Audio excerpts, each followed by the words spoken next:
I was standing in the conference room I built from nothing when my younger brother raised his glass and said, "Couldn't have done it without our new partner, me." Everyone clapped. Everyone smiled. Everyone looked at him. No one looked at me. Stick with me. The room was full of soft lights and expensive chairs, the kind people only buy after years of success. Waiters moved quietly between tables, refilling glasses. The company logo glowed on the wall behind Evan, bold and clean. I designed that logo myself. I paid for the wall it hung on. Still, my name wasn't on anyone's lips. Evan didn't even look my way. He didn't mention the nights I slept in my office or the loans I signed alone. He didn't mention that every paycheck in that room came from my approval. He just stood there, relaxed, smiling like the crown already fit his head. People laughed at his joke. Some nodded like they agreed. A few glanced at me, then quickly looked away, as if eye contact might be dangerous. Then Evan turned toward me at last. He smiled wider, slow and confident, and said loud enough for everyone to hear, "Relax, sis. You'll always be part of this place. Just not at the top anymore." The words landed softly, but they cut deep. He wasn't yelling. He wasn't angry. That made it worse. It was planned. Clean. Public. I felt my chest tighten, but my face stayed calm. I lifted my glass and took a small sip, like nothing had happened. Inside, I started counting. Who clapped the loudest? Who avoided my eyes? Who smiled at him like he was already their boss? Evan kept talking, telling stories about growth and vision, using words he learned from watching me. People leaned in, listening. No one interrupted him. No one corrected him. I said nothing. I didn't defend myself. I didn't remind them who owned the company. I didn't pull out papers or raise my voice. I just watched. That was the moment I understood the truth. My brother didn't just want credit. He wanted control. He wanted me smaller, quieter, pushed into a corner where I couldn't challenge him. And standing there, with my hands steady and my smile polite, I made a quiet choice. I wouldn't confront him. Not tonight. Not yet. I would let him keep talking. I would let him believe he had won. And when the time was right, I would remind everyone exactly who built this place. I stood there holding my glass. My mind drifted back, not in a sharp jump, but like a slow pull. The room around me stayed the same, but my chest remembered everything it took to get here. This company did not appear overnight. It started as an idea I wrote on scrap paper at my kitchen table. I took out loans in my own name when the bank manager looked at me like I was dreaming too big. I signed papers without anyone beside me. Every risk was mine alone. In the early days, I didn't have an office. When I finally rented one, it was small and cold. I slept there more nights than I slept at home. I kept a blanket under my desk and used the bathroom sink to wash my face before meetings. I learned to stay calm even when I was scared, to think 3 steps ahead instead of reacting. I didn't complain. I didn't ask for help. I believed if I worked harder and stayed focused, things would work out. And slowly they did. Years later, when the company finally showed real profit, that's when Evan showed interest. He came by more often. He asked questions. He said he was proud of me. I wanted to believe him. He was my younger brother. Family was supposed to mean something. I gave him a job. Just a job. He acted grateful at first. But it didn't take long for his tone to change. He spoke like he belonged there more than anyone else. He made jokes about our company and laughed when I corrected him. I noticed the signs even back then. He ignored rules he didn't like. He talked over people in meetings. He took credit too easily. When I pointed it out, he said I was being too sensitive. When I hesitated, he reminded me we were family. So I let things slide. I told myself he was learning. I told myself success had gone to his head and he would settle down. I didn't want conflict. I didn't want to be the sister who didn't support her brother. Now, standing in that conference room, I realized how much I had ignored. Evan didn't join when things were hard. He joined when the hard part was already done. He didn't build this place with me. He walked into it and decided it was his. I stayed quiet like I always did. Calm on the outside. Careful. Watching. But inside, something shifted. This wasn't just about hurt feelings anymore. It was about control. And for the first time, I stopped protecting him in my mind. I started protecting myself. Thinking about how Evan acted now, I couldn't ignore how long this pattern had existed. It didn't start at the company. It started when we were kids. Evan was always the charming one. He smiled easily. Teachers liked him. Neighbors praised him. When he made mistakes, people laughed and said he had a big heart. When I made mistakes, I was told to be more careful. I learned early to be disciplined. I planned my steps. I followed rules. I worked harder instead of speaking louder. Evan learned something else. He learned that someone would always smooth things over for him. Our parents never said they favored him, but I felt it. If Evan broke something, it was an accident. If I spoke up, I was being difficult. They trusted me to handle things and worried about Evan like he was fragile. I became the responsible one without choosing it. As adults, nothing really changed. Evan borrowed money and forgot to return it. He showed up late and blamed traffic. He crossed lines and called it family behavior. Every time I felt uncomfortable, he smiled and said, "Come on, we're siblings." I told myself I was overthinking. I told myself blood mattered more than boundaries. When he joined the company, I believed working together might bring us closer. Instead, he treated the office like an extension of our childhood home. He walked into my office without knocking. He shared private company plans like gossip. He spoke for me in meetings, cutting me off with jokes that made others laugh. When I confronted him quietly, he rolled his eyes and said I needed to loosen up. The first real betrayal came when I found out he had spoken to a client behind my back. He promised them things we hadn't agreed on, using my name to make it sound official. When I asked him why, he shrugged and said he was helping. I remember standing there, feeling something crack inside me. He hadn't asked. He hadn't warned me. He had decided for me, like my role was optional. Still, I didn't cut him off. I accepted his apology, even though it was thin and rushed. I told myself he meant well. I told myself he would learn. Part of me didn't want to believe my own brother could see me as something to step over. Looking back, that was the moment I should have drawn a hard line. But years of habits are hard to break. I had spent my life cleaning up after Evan, making excuses, staying quiet to keep the peace. So I stayed disciplined. I stayed calm. I stayed loyal. And Evan kept taking more. While everyone focused on titles and praise, I focused on something else. Paper. Quiet details no one liked to talk about. From the very beginning, I learned that words meant nothing without documents. Promises faded. Paper stayed. So every step I took building the company was written down, signed, checked twice. I didn't brag about it. I didn't announce it. I just did it. Evan never asked to see the paperwork. He didn't care how things were structured. He assumed things worked in his favor, because they usually did. But I never made him a partner. Not once. There was no hidden agreement, no handshake deal, no family shortcut. Evan was an employee. That was it. His contract was clear. Salary. Duties. Limits. No ownership. No voting power. No authority to speak for the company beyond his role. The ownership was mine alone, protected by clauses I spent nights reading and understanding when everyone else slept. I didn't talk about it because I didn't need to. The people who mattered already knew. Or so I thought. Then small things started to surface. A manager asked me when Evan became a partner. A vendor congratulated me on sharing control. Each time, I smiled and corrected them gently. But the questions kept coming. That's when I realized Evan wasn't just confused. He was telling people stories. He had been presenting himself as something he wasn't. Dropping hints. Letting others assume. Never saying the full truth, but never stopping the lie either. He was building power out of silence. I went back through emails, meeting notes, conversations. I saw how carefully he framed his words. We decided. Our vision. As leadership. He never used my name. He never used his title. He let people fill in the gaps. That hurt more than I expected.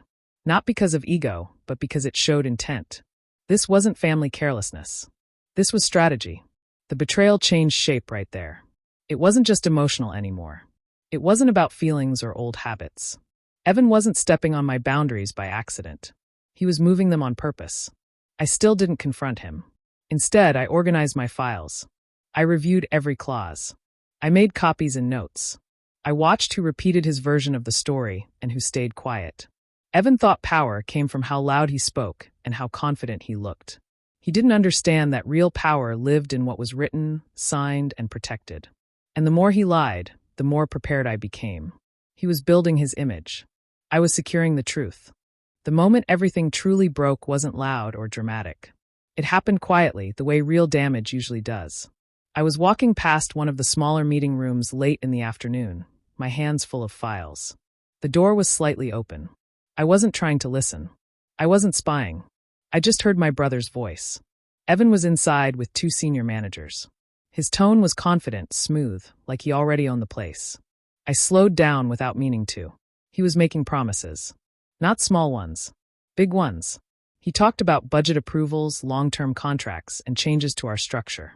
Things only I had the authority to approve. He said them like they were already decided. My stomach tightened. One manager hesitated and asked if I had agreed to this. Evan laughed and said I was on board and just needed time to adjust. He said I trusted his judgment. He said I would come around. That's when I heard my own name used as a tool. Then he went further. He hinted that a department head might be replaced soon. He spoke about streamlining leadership and moving in a new direction. He didn't say the name, but I knew exactly who he meant. Someone loyal. Someone who had been with me since the hard days. Someone being pushed out the same way he was trying to push me aside. I stepped away before they could see me. My hands were shaking, but my face stayed still. I went into my office and closed the door. This wasn't just disrespect. This wasn't ego. This was dangerous. Evan wasn't just pretending to have power anymore. He was using it. He was risking the company to look important. If those promises fell apart, the damage would land on me, not him. And he knew that. That's what hurt the most. He was willing to burn what I built just to stand taller in front of others. He didn't care who got hurt as long as his image grew. Sitting there alone, I finally accepted what I had been avoiding. This wasn't a misunderstanding that could be fixed with a conversation. This wasn't family drama that time would smooth over. The line had been crossed. I didn't cry. I didn't yell. I didn't storm back into that room. I opened a notebook and started writing. Dates. Names. What I heard. What was promised. Who was present. From that moment on, I stopped hoping Evan would change. I stopped protecting him. And I started preparing to end this, cleanly, legally, and for good. After that day, I changed how I moved through the office. Not in ways anyone could point to, but in ways that mattered. I stopped correcting Evan in meetings. When he spoke over me, I let him finish. When he made decisions out loud, I nodded and wrote notes. People noticed. They always do. Silence can look like surrender if someone wants it to. Evan noticed too. He grew louder, more confident. He started sitting at the head of the table. He gave instructions like they were orders. Some people hesitated, but most followed along. It was easier to agree with the person who acted like the boss. Slowly, the room shifted. Questions that used to come to me started going to him. Invitations were sent with his name first. I became background noise in the company I built. It hurt more than I expected. Walking past conversations that stopped when I entered. Watching people smile politely but avoid real eye contact. Feeling like a guest in my own space. At night, when the office emptied, I stayed behind, sitting at my desk, breathing through the anger I refused to show. I felt isolated, betrayed, furious, but I didn't react. Every time I wanted to speak up, I reminded myself why silence mattered. Evan wanted a fight. He wanted me emotional, loud, easy to paint as difficult. I wouldn't give him that. Instead, I documented everything. I saved emails. I took screenshots. I wrote down dates and times. I noted who was present and what was said. Every promise Evan made without permission went into a file. Every time someone treated him like the owner, I noted how it happened. I watched carefully. Evan thought my quiet meant defeat. He smiled more. He started making bigger claims. He believed the story he was telling everyone else. That he had risen. That I had stepped aside. I let him believe it. The anger didn't disappear. It sat heavy in my chest, sharp and constant. But I used it as fuel, not fire. I slept less. I planned more. I stayed calm in public and focused in private. I didn't rush. Timing matters when everything is on the line. I knew the truth alone wasn't enough. It had to land at the right moment, in the right room, with the right people watching. So I waited. I let Evan enjoy his performance. I let the company lean into the illusion. I let everyone think the balance of power had already shifted. Because when the truth finally came out, I wanted it to be undeniable. And I wanted Evan to realize that what he thought was victory was actually the moment he walked straight into his own ending. The meeting invite went out early that morning. Mandatory. All department heads. Evan's name was at the top. Mine was listed last, like an afterthought. People whispered all day. I could feel it in the halls, see it in the way eyes followed me. Everyone knew something big was coming. Evan didn't hide his excitement. He walked around smiling, shaking hands, acting like the future had already been decided. I arrived at the conference room right on time. Calm. Dressed simply. I carried a slim folder under my arm. Nothing flashy. Nothing that gave anything away. Evan was already there, standing instead of sitting, like a man about to give a victory speech. He nodded at me once, quick and satisfied, then turned back to the room. In his mind, I was already finished. People filled the chairs. The noise slowly faded. Evan cleared his throat and smiled wide. Before he could start, the door opened. A man and a woman stepped inside, both in dark suits. Calm. Professional. They didn't look at Evan. They looked at me. I gestured to the empty chairs beside me. They sat down without a word. The room shifted. Evan paused, just for a second. "Ah," he said, forcing a laugh. "Did we add guests?" I met his eyes and smiled politely. "They're with me." Silence spread across the table. People leaned back. Some frowned. Some straightened in their seats. Evan recovered quickly. He always did. He smiled again and launched into his speech. He talked about growth, leadership, and the next chapter. He used the word partner, like it had already been stamped and sealed. As he spoke, I listened. I didn't interrupt. I let him say everything he planned to say. Every claim. Every assumption. Every lie. The legal counsel beside me took notes. Evan finally turned toward me, his grin sharp. "Marissa and I are proud to announce." I raised my hand gently. Not aggressive. Not dramatic. Just enough. "Before we continue," I said evenly, "there are a few things that need to be clarified." The room went still. You could hear the hum of the lights overhead. Evan's smile froze. For the first time, I saw doubt flicker across his face. He looked at the lawyers. Then back at me. He had planned this meeting as his victory. He thought I had no power left. But sitting there, calm and steady, I felt it clearly. This wasn't his moment. It was mine. And he had no idea what was about to happen. I stood up slowly, keeping my voice steady. I didn't raise it. I didn't rush. Every eye in the room was on me now.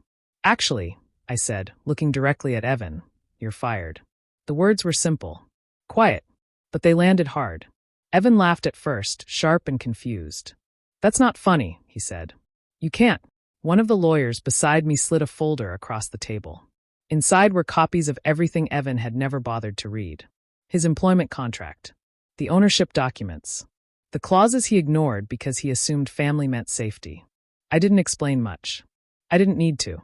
"You were never a partner," I continued calmly. "You never owned shares.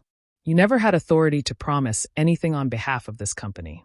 And as of this morning, your access has been terminated." The lawyer spoke next, clear and precise.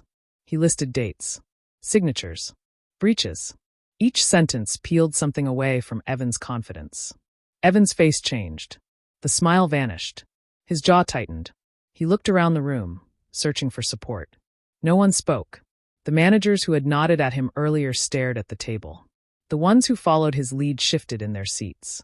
No one met his eyes. He tried again. "This is a misunderstanding," he said louder now. "We can talk about this privately." "There's nothing to talk about," I replied. "You crossed legal and professional lines." Repeatedly. Another document was placed on the table. Proof of promises he had no right to make. Notes. Emails. Timelines. Evan's hands shook as he flipped through the pages. He stopped halfway, like he already knew how it ended. The room was silent. Not shocked. Just still. Like everyone was watching something break in real time. Evan opened his mouth, then closed it. For the first time in his life, charm didn't help him. There was nothing left to say. Security appeared quietly at the door, already informed. I looked at Evan one last time. Not angry. Not proud.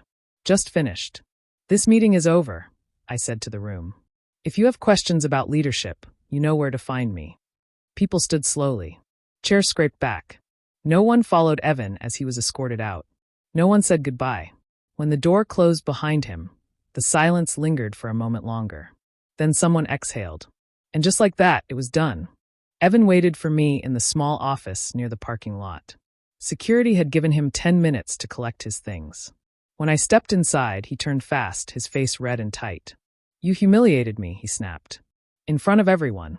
I closed the door behind me and stayed standing. "You did that yourself." His anger shifted quickly, like it always did. "I'm your brother," he said. "You didn't have to destroy me like that." I looked at him carefully. He wasn't hurt. He was scared. And that scared him more than losing his job. You destroyed trust, I said. I ended the risk. He laughed bitterly. You've always needed control. This is just you proving you're better than me. That one almost worked. It was an old line, one he had used since we were kids. I felt the pull of it, the urge to explain myself. But I didn't. You made choices, I said quietly. These are the results. His voice softened. Mom and Dad are going to lose it when they hear about this. You know how this will hurt them. Right on time. An hour later, my phone rang. Then again. Messages piled up. Concern. Confusion. Pressure. Family words wrapped around sharp expectations. We met later that night. Evan sat between our parents like a shield. He looked small now. Wronged. My mother asked how I could do this to my own brother. My father said family should be handled privately. Evan stayed silent, letting them speak for him. I listened. I always did. When they finished, I spoke once. I didn't fire him because he's my brother, I said. I fired him because he broke rules, lied, and put my company at risk. My mother shook her head. But he's family. So am I replied. The room went quiet. I didn't ask for forgiveness. I didn't explain every detail. I didn't defend my success. I simply stood by my decision. Evan finally spoke. So that's it? You're choosing money over me? I looked at him. Really looked. I'm choosing myself. That was the truth. Plain. Solid. I left shortly after. No shouting. No slammed doors. Just distance. Walking out into the night, I felt tired. Sad even. But I also felt steady. Family didn't protect Evan from consequences. And it didn't erase what he chose to do. For the first time, I didn't carry that weight for him anymore. The next morning, I returned to the office early. The building was quiet, just like it had been years ago when I first unlocked the doors by myself. I walked through the halls slowly, listening to the familiar sounds. Nothing felt broken. Nothing felt empty. People arrived one by one. Some looked nervous. Some looked relieved. A few stopped to thank me, softly, without drama. I nodded and kept moving. There was no victory speech. No celebration. Just work to be done. Evan didn't come back. His access was gone. His email disconnected. By afternoon, clients were informed that leadership was unchanged and stable. The promises he made were reviewed and corrected. The risks he created were contained. I didn't chase updates about him. But consequences have a way of speaking for themselves. His reputation didn't follow him the way he thought it would. The confidence he borrowed vanished once people saw the truth. Doors closed quietly. Inside the company, things settled. Meetings became calmer. Decisions clearer. The tension that had filled the room for months slowly faded. People started asking me questions again. Real ones. The kind that mattered. Later that day, I stood in the same conference room where it had all started. The lights were on, bright and steady. The logo was still there, clean against the wall. My name was still on every document that mattered. I took a seat at the table, not at the head, just where I always sat. Someone asked if I wanted to say anything. I think we're good, I said. And we were. I didn't feel proud. I didn't feel powerful. I felt clear. Calm. Like I had finally put something heavy down after carrying it for too long. Evan lost the image he tried to steal. He lost the shortcut he thought he deserved. He lost the protection he assumed would always be there. What I kept was quieter. I kept the company I built the hard way. I kept my boundaries. I kept my name clean. I kept my ability to walk into a room without lowering my eyes. As the meeting ended, people stood and spoke easily, like they used to. No one talked over me. No one looked past me. I stayed behind for a moment after everyone left. I looked around the room one last time. This time, when I stood there, everyone knew exactly who I was. And that was enough. If this story moved you, remember this. Titles mean nothing without truth and paperwork. Protect what you build, even from family. If you've ever faced betrayal at work or in life, share your thoughts, like this story, and follow for more real lessons on boundaries, leadership, and self-respect.